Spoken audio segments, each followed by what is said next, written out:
Hello everyone, I am नवीन कुमार और एक company है जो कि माइक्रो फाइनेंसिंग का काम करती है। दैट मीन्स बेसिकली अगर देखा जाए तो ये जो two wheelers, three wheelers, used four wheelers जो सेकंड मार्केट में जो बिकती हैं फोर व्हीलर्स, उनको लोन करने का काम करती है और छोटे मोटे इंडस्ट्री जो कंपनियां हैं उनको भी लोन देने का काम करती है। सो छोटे लोन्स बांटने में काम करती है और वो भी यूज बेसिकली महाराष्ट्र बेस्ड ही ज़्यादातर इनका लोन बढ़ता है। दूसरे स्टेट्स में भी बढ़ता है बट उतना नहीं बढ़ता जितना महाराष्ट्र में बढ़ता है। एंड आज के दिन काफ़ी मतलब ग्रोथ अच्छी खासी इस कंपनी में देखने को मिल रही है। कंपनी का नाम है मानबा फाइनेंस। मानबा काफ़ी, अगर आपने बाहुबली 1 देखी है तो उसमें वो एक काले काले जो लड़ाई करने के लिए आते हैं उनकी जो आवाज़ होती है अन आई माम्बा, जोक्स अपार्ट। तो ये कंपनी अपना आईपीओ लेके आई है, जिसका कंपनी का जो, अगर बेसिक डिटेल्स की बात करते हैं आईपीओ से रिलेटेड, तो यहाँ पे 23 सितंबर से 25 सितंबर के बीच में कंपनी का आईपीओ खुलने वाला है। 120 का कट ऑफ प्राइस सेट किया है कंपनी वालों ने एंड 125 का लॉट साइज है, तो आपको 15,000 रुपये की जरूरत पड़ने वाली है। सो ये फुल फ्लैज आईपीओ है, एसएमई कंपनी का आईपीओ नहीं है, तो यहाँ पर अलॉटमेंट के चांसेस बढ़ जाते हैं। साथ में ही अगर हम लोग देखते हैं कंपनी कितने पैसे, तो 100 150 करोड़ रुपया कंपनी उठाना चाह रही है इस आईपीओ के थ्रू, और जो पूरी वैल्यू लगा रही है खुद की कंपनी की वो है 600 करोड़ रुपए। That's good. नेक्स्ट अब देख लेते हैं कि यहाँ पे कोई भी ऑफर फॉर सेल नहीं है। यूजुअली आजकल जितने भी आईपीओ जो कि फुल फ्लैज आईपीओ आ रहे हैं वो ऑफर फॉर सेल कुछ ना कुछ उनमें देखने को मिल जाता है, बट यहाँ पर कोई भी ऑफर फॉर सेल नहीं है। और कंपनी के जो प्रमोटर लोग हैं उनके पास में आईपीओ से पहले 100% शेयर होल्डिंग थी, आईपीओ के बाद में लगभग 75% के आसपास में रह जाने वाली है। दैट इज़ अगेन गुड कि प्रमोटर्स उतना ही स्टेक मार्केट में दे रहे हैं, एक कि मार्केट में बस लिस्ट हो जाए हम। मेरे को तो ऐसा कारण लग रहा है, सिर्फ लिस्ट करवाना है ताकि कंपनी की एक रेपुटेशन मार्केट में बन जाए, जिसकी वजह से इनका जो और मार्केट में दबदबा बन जाए और रेपुटेशन बन जाए। रेपुटेशन बनेगी तो फिर कंपनी के लोन्स और अच्छे से बटेंगे और इसकी जो कंप्लाइंसेस हैं वो अच्छे से मीट होंगे। नेक्स्ट अब देख लेते हैं कि कंपनी के जो ये यहाँ पर डिटेल्स दी हुई हैं किस तरीके से कंपनी आज के दिन लोन बांटती है, कितने किस, और 85% तक लोन बांटती, जो भी कंपनी जो लोग हैं अगर कोई टू व्हीलर खरीदें तो 85% तक की वैल्यू का लोन बांट देती है। आज के दिन जैसे महाराष्ट्र, गुजरात, राजस्थान में कंपनी का most of the revenue generate होता है।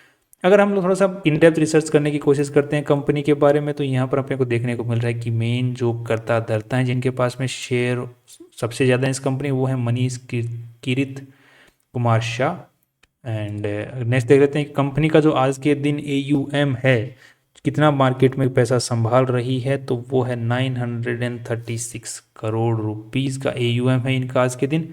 आई think this data is in lakhs not in crores. So 936 crore का यहाँ पर जो AUM है वो संभाल रही है। 632 करोड़ का डिसबर्समेंट कर रखा है इस साल 2024 में कंपनी ने किया है। साथ में नेट इंटरेस्ट इनकम जो है 87 करोड़ रुपीज़ की आई है।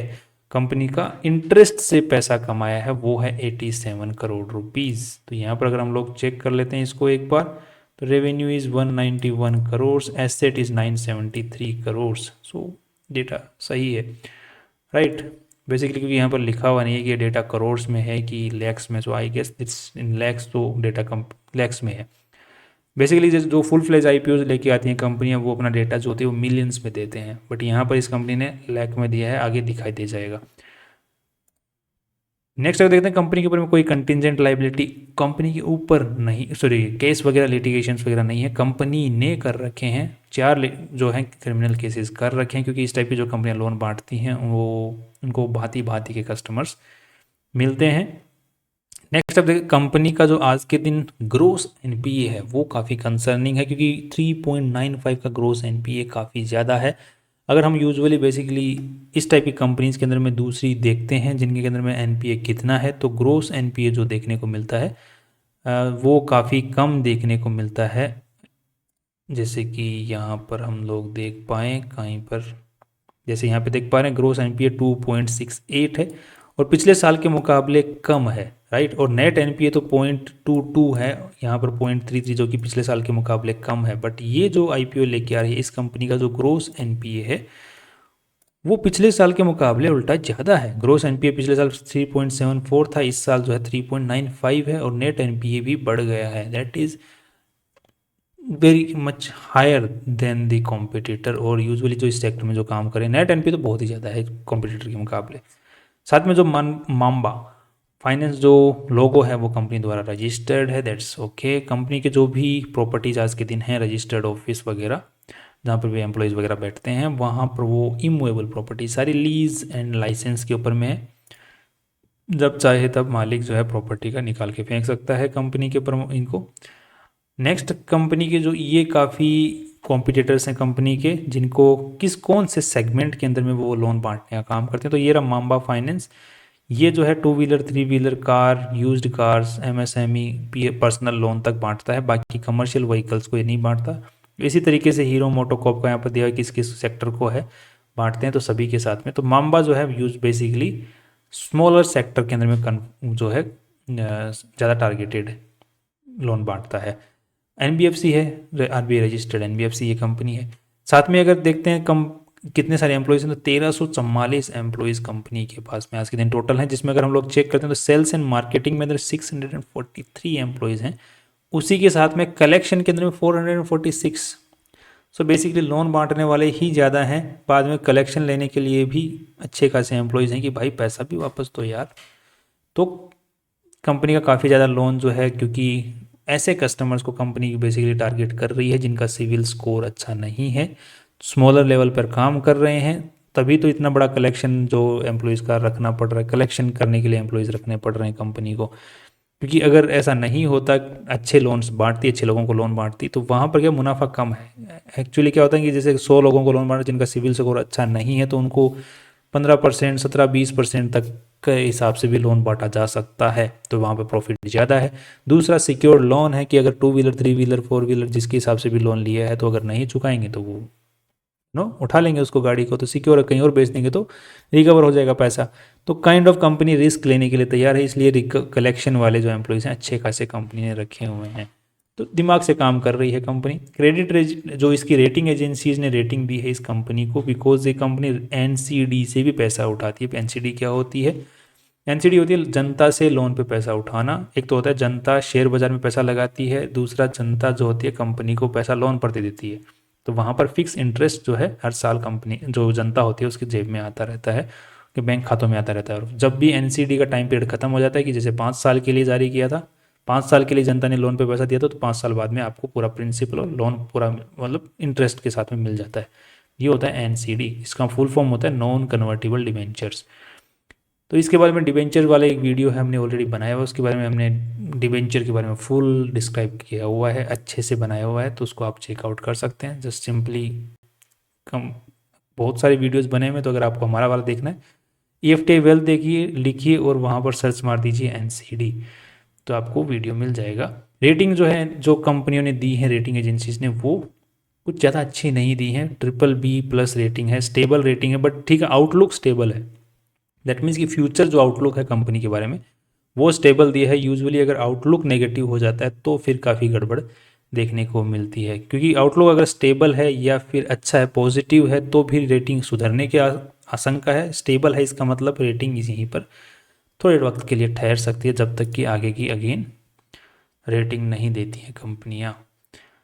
नेक्स्ट देखें, अब कंपनी आज के दिन अगर देखा जाए तो काफ़ी सारे तरीक़ों से पैसा उठाती है, क्योंकि कंपनी भी तो पैसा उठा के फिर पैसा दे रही है, राइट। तो यहाँ पर पब्लिक बैंक से पैसा उठा रखी है, तो इतना 29 करोड़ रुपीज़ के आसपास पैसा उठा रखा है। देखिए यहाँ पे जो डेटा है वो लैक्स में है, राइट। प्राइवेट बैंकों से उठा रखा है 69 crore, SBFC small finance bank से उठा रखा है 63 करोड़, और NBFCs जो कि दूसरी इसी टाइप की कैटेगरी की जो कंपनी है बजाज फाइनेंस टाइप की, उनसे उठा रखा है 252 करोड़। सबसे ज़्यादा तो इन्हीं से उठा रखा है, क्योंकि भाई। नेक्स्ट एनसीडी जो लोगों से जनता से पैसा उठा रखा है फिक्स ब्याज के ऊपर में, वो है 163 करोड़। तो PTC से उठा रखा है 131 करोड़। PTC भी होता है पास थ्रू सर्टिफिकेट्स, जो किसी और को लोन मिला हुआ है, उसने इस कंपनी को लोन पास कर दिया। सो इस जनरल टर्म बहुत ही बेसिक है, बाकी इसका थोड़ा सा एक्सप्लेनेशन लंबा है तो बहुत बड़ा वीडियो हो जाएगा भाई। वर्किंग कैपिटल डिमांड लोन भी यहाँ पर 43 करोड़ के आसपास में है, जो कि छोटे मोटे टाइम पीरियड के लिए लिए जाते हैं। तो अच्छा खासा कंपनी ने लोन ले रखा है अलग अलग सोर्सेज से। सो आई होप कि इन सभी टर्म्स का अपने को मतलब समझ में आ गया होगा, आई होप। नेक्स्ट कंपनी जो लोन बांट रही है वो महाराष्ट्र बेस्ड यहाँ पर देखने को मिला, 69% महाराष्ट्र बेस्ड को मिला। बाकी गुजरात में भी अपने पाँव फैला रही है, राजस्थान में भी अपने पाँव फैला रही है और छत्तीसगढ़ में भी अपने पाँव धीरे धीरे फैला रही है, क्योंकि पास डेटा को देखते हुए यहाँ पर लोन इंक्रीज हो रहा है उन एरियाज़ के अंदर में भी। अब ये काफ़ी ज़्यादा आपको देखने के अंदर में काफ़ी फैसिनेटिंग रहेगा कि कंपनी किस तरीके से ये काम करती है। अगर फर्स्ट टाइम ईएमआई चल रहा है तो तब तो लोन बटने के बाद में ईएमआई चल रहा है तो कोई दिक्कत ही नहीं है। अगर ये ईएमआई बाउंस हो गई या फिर बंद हो गई है, ईएमआई आई नहीं है, तो सबसे पहले डिजिटल पेमेंट लिंक भेजा जाएगा कि आप भाई इस लिंक के थ्रू पेमेंट कर दो अपनी ईएमआई का। लिंक ईएमआई आपकी आई नहीं है, बड़ा देख लो किस तरीके से प्रोसेस होता है। अगर कस्टमर उस लिंक पे क्लिक करके पैसा दे देता है तो सबसे अच्छा है, अगर नहीं देता है तो फिर कॉलर असाइन होता है उसको कि कॉल किया जाता है। अगर कॉल कनेक्ट होता है कस्टमर टू मेक पेमेंट करने के लिए, अगर कॉल कस्टमर द्वारा किया जाता है, customer made by the customer, या फिर कस्टमर को कॉल किया जाता है, अगर कस्टमर आंसर दे देता है तो फिर उसको बोला था कि भाई फ्यूचर में आप पेमेंट कर दोगे ना, तो उससे प्रॉमिस लिया जाता है, पेमेंट हो जाता है तो फिर उससे पेमेंट करवा लिया जाता है जो कि बाउंस हो गई है ईएमआई, और बाद में फ्यूचर के लिए भी पे कर दे उसके लिए भी बोला जाता है पेमेंट। बाकी अगर पेंडिंग रह जाती है तो फिर एनपीए नॉन एनपीए केसेस होते हैं तो फॉलो अप कॉल लिया जाता है उससे। अगर नॉन एनपीए केस है तो एनपीए हो गया, इसका मतलब तो 3 ईएमआई जो है वो बाउंस हो चुकी हैं, 3 ईएमआई बाउंस हो चुकी हैं तब तो एनपीए हो गया। अगर 3 ईएमआई बाउंस नहीं हुई हैं तो फिर अगेन उसको फॉलो अप लिया जाएगा और पेमेंट करवाया जाएगा, राइट। दूसरा केस यहाँ पर होता है एनपीए केस। एनपीए केस हो गया है तो केस एजेंसी के पास में चला जाता है, जो कि कलेक्शन वाले जो एम्प्लॉयज इनके पास में है उनके पास में चला जाता है, और बाद में वो गाड़ी सीज कर लेते हैं, उस फिर गाड़ी को बेच देते हैं और उसका जितना भी पैसा आता है गाड़ी को बेचने से वो रिकवर कर लेते हैं, आउटस्टैंडिंग अमाउंट जितना ही बचा हुआ है, राइट। ऊपर का बचता है तो ऊपर का भी बहुत अच्छा है और फाइल को क्लोज कर देते हैं। ये सिंपल इनका केस है। और इसी तरीके से अगर कॉल नहीं मिलता है तो भी एक फील्ड एजेंट जो होता है वो उनके घर जाता है एड्रेस के ऊपर में कि भाई क्यों नहीं दे रहे हो। अब फील्ड एजेंट जो घर में आता है वो किस तरीके से बर्ताव करता है वो सबको ही पता है, तो भाई पेमेंट कर दो वरना लोन ही मत लो। इनके पास में बहुत सारे जुगाड़ हैं, राइट। कई कई कंपनियों के पास में ऐसा भी देखा गया है कि उन्होंने गुंडों से टाई अप कर के रखा हुआ है कि भाई पैसा रिकवर कराओ यार। और बेसिकली अगर इस तरीके से भी अगर कई बार नहीं रिकवर होता है पैसा तो फिर फाइल जो होती है वो बेच दी जाती है बहुत सस्ते के अंदर में, और फिर जिन लोगों को एजेंसीज को फाइल बेची जाती है वो एक अलग ही लेवल की गुंडागर्दी होती है। तो इस तरीके की जो प्रैक्टिस होती है जो गुंडागर्दी टाइप की उनके लिए आरबीआई बहुत मना करता है, but this is India. RBI तो मना करता है बट इंडिया है, सुधार में वक्त लगेगा अभी। अब नेक्स्ट देख लेते हैं। भाई मैं डरा नहीं रहा हूँ यार, मैं रियलिटी ग्राउंड की बता रहा हूँ, बाकी आप यूट्यूब के ऊपर में जाके सर्च करेंगे लोन रिकवरी एजेंट्स तो आपको रियलिटी पता चल जाएगी।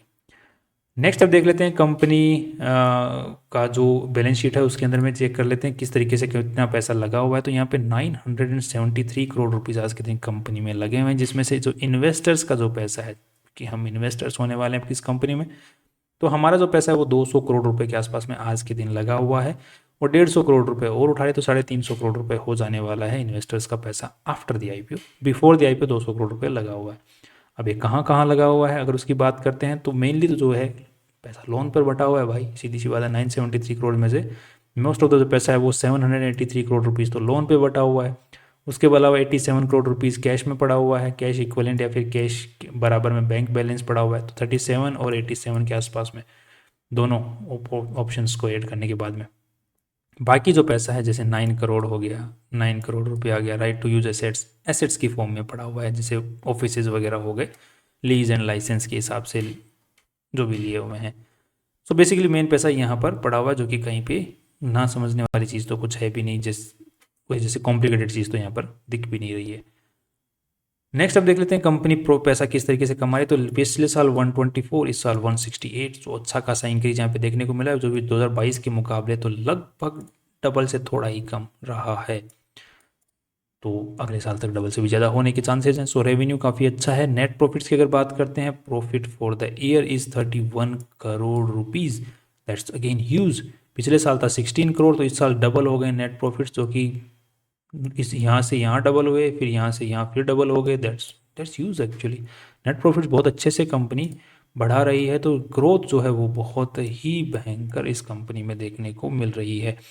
अब अगर देख लेते हैं कंपनी का कैश फ्लो स्टेटमेंट, तो ऑपरेटिंग जो कैश फ्लो होता है वो जितना नेगेटिव रहे उतना ही अच्छा होता है इस टाइप की कंपनीज़ के लिए, तो वो कोई दिक्कत वाली इश्यू यहाँ पर नहीं दिख रही है। कंपनी के अंदर में जो मेनली चीज़ें देखी जाती हैं वो होता है प्रोविजंस इस टाइप की कंपनियों के अंदर में, क्योंकि प्रोविजंस जो होते हैं ये लोग क्या करते हैं कि इनको लगता है कि ये कंपनी जो है ये जो क्लाइंट है या फिर बड़े जो लोन्स होते हैं वो डिफ़ॉल्ट होने वाले हैं, तो ये प्रोविजंस पहले ही रख लेते हैं।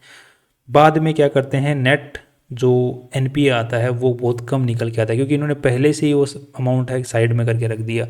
नेट एनपीए ऑटोमेटिकली बहुत कम दिखता है, जिसकी वजह से इनको जो कस्टमर जो रीड करने वाला था उसको लगता है कि यार एनपीए तो बहुत कम है, अरे इन्होंने पहले ही उस चीज़ को पैसे को साइड में करके रख दिया। तो प्रोविजंस यहाँ पर ठीक है, अच्छा खासा इन्होंने 28 लाख रुपए साइड में रखे हुए, जो कि पिछले साल के मुकाबले कम है। That is again positive, right. That's all. अब कंपनी के बारे में थोड़ा सा कंपेयर करके देख लेते हैं इसको दूसरी इंडस्ट्रीज़ के साथ में, दूसरी कंपनियों के साथ में जो इसी टाइप का काम कर रही है माइक्रो फाइनेंसिंग के लेवल के ऊपर में, उनके साथ में।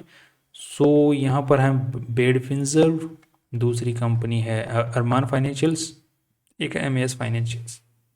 तो इनकी वैल्यू जो है, जो मार्केट कैप है वो बड़ा भी है और छोटे भी है, दोनों के साथ में कंपेयर करके देखिए कि लेटेस्ट डेटा के अकॉर्डिंग कंपनी ने कमाई की है 31 करोड़ की, और कंपनी ने वैल्यू लगाई है 600 करोड़। तो यहाँ से लगभग 20 का पी रेशियो निकल के आ जाता है। इसको अगर कंपेयर करके देखते हैं तो 18 का पी रेशियो, 11 का पी रेशियो और 20 का पी रेशियो, तो जो है हायर साइड के अंदर में ही देखने को मिल रहा है। बजाज फाइनेंस का जो पी रेशियो जो इसी टाइप का काम करती है, बट वो सभी टाइप मार्केट के लोन देती है, तो उसका पी रेशियो 30 का है।